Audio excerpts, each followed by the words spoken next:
अध्याय 18 कुल पद 35। एक उसी खड़ी चेले यीशु के पास आकर पूछने लगे कि स्वर्ग के राज्य में बड़ा कौन है। 1:35 इन लिस्ट 35 सिटम्स। 2 इस पर उसने एक बालक को पास बुलाकर उनके बीच में खड़ा किया। 2:35 3 और कहा, मैं तुमसे सच कहता हूँ, यदि तुम नपेरों और बालकों के समान न बनो तो स्वर्ग के राज्य में प्रवेश करने नहीं पाओगे। 3:35 4 जो कोई अपने आप को इस बालक के समान छोटा करेगा वह स्वर्ग के राज्य में बड़ा होगा। 4:35 5 और जो कोई मेरे नाम से एक ऐसे बालक को ग्रहण करता है वह मुझे ग्रहण करता है। 5:35 6 पर जो कोई इन छोटों में से जो मुझ पर विश्वास करते हैं एक को ठोकर खिलाए उसके लिए भला होता कि बड़ी चक्की का पाट उसके गले में लटकाया जाता और वे गहरे समुद्र में डुबाया जाता। 6:35 7 ठोकरों के कारण संसार पर हाय। ठोकरों का लगना अवश्य है, पर हाय उस मनुष्य पर जिसके द्वारा ठोकर लगती है। 7:35 8 यदि तेरा हाथ या तेरा पाँव तुझे ठोकर खिलाए तो काट कर फेंक दे। तुम डाया लंगड़ा होकर जीवन में प्रवेश करना तेरे लिए इससे भला है कि 2 हाथ या 2 पाँव रहते हुए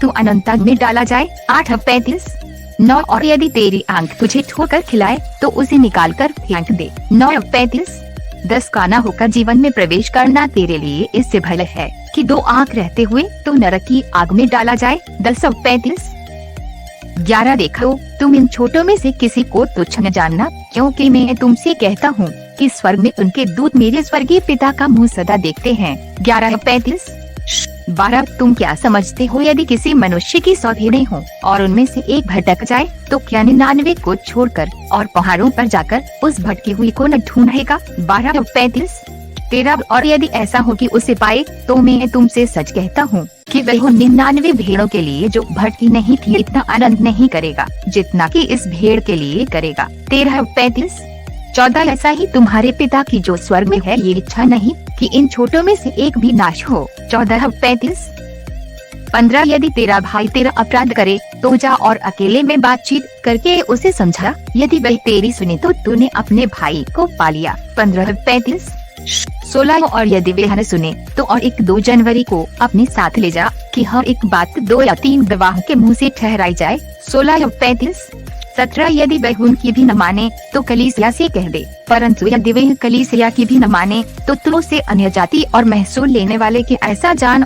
17:35 18 में तुमसे सच कहता हूँ, जो कुछ तुम पृथ्वी पर बांधोगे वह स्वर्ग में बंधेगा और जो कुछ तुम पृथ्वी पर खोलोगे वह स्वर्ग में खुलेगा। 18:35 19 फिर मैं तुमसे कहता हूँ, यदि तुम में से 2 जनवरी पृथ्वी पर किसी बात के लिए जिसे वह मांगे एक मन के हो तो वह मेरे पिता की ओर से स्वर्ग में है उनके लिए हो जाएगी। 19:35 20 क्योंकि जहाँ 2 या 3 मेरे नाम पर इकट्ठे होते हैं वहाँ मैं उनके बीच में होता हूँ। 20:35 21 तक पतरस ने पास आकर उससे कहा, हे प्रभु, यदि मेरा भाई अपराध करता रहे तो मैं कितनी बार उसे क्षमा करूं, क्या 7 बार तक। 21:35 22 यीशु ने उससे कहा, मैं तुझसे ये नहीं कहता कि 7 बार वरन 7 बार के 70 गुने तक। 22:35 23 इसलिए स्वर्ग का राज्य उस राजा के समान है जिसने अपने दासों से लेखा लेना चाहा। 23:35 24 जब यह लेखा लेने लगा तो 1 जनवरी उसके सामने लाया गया जो 10,000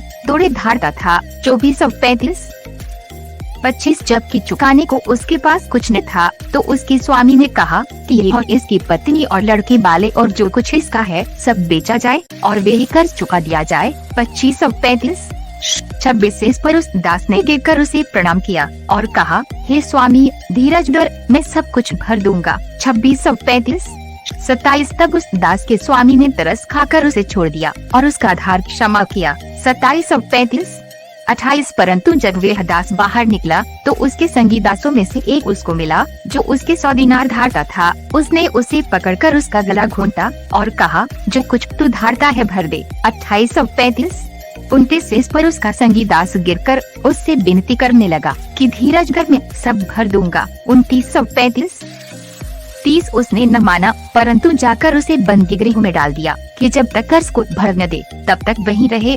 30:35 31 उसके संगी दास ये जो हुआ था देखकर बहुत उदास हुए और जाकर अपने स्वामी को पूरा हाल बता दिया। 31:35 32 तब उसके स्वामी ने उसको बुलाकर उससे कहा, है दुष्ट दास, तूने जो मुझसे विनती की तो मैंने तो तेरा वह पूरा कर्ज क्षमा किया।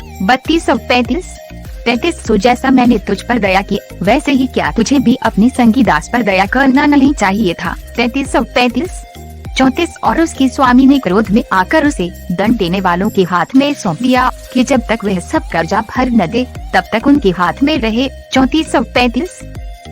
35 इसी प्रकार यदि तुम में से हर एक अपने भाई को मन से क्षमा न करेगा तो मेरा पिता जो स्वर्ग में है तुमसे भी वैसा ही करेगा। 35